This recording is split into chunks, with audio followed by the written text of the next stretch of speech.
அந்த தென்றல் பெண்ணும் சொன்னாளம்மா உந்தன் சேதியே. அவள் சொன்ன பின்பு மின்னல் போல வந்தேன் தேடியே.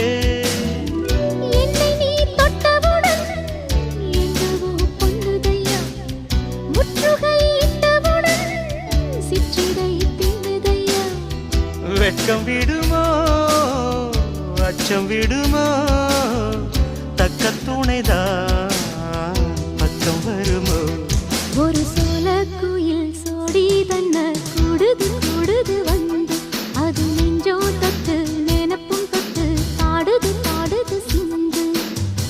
கிட்ட வருமோ ஒட்ட வருமோ.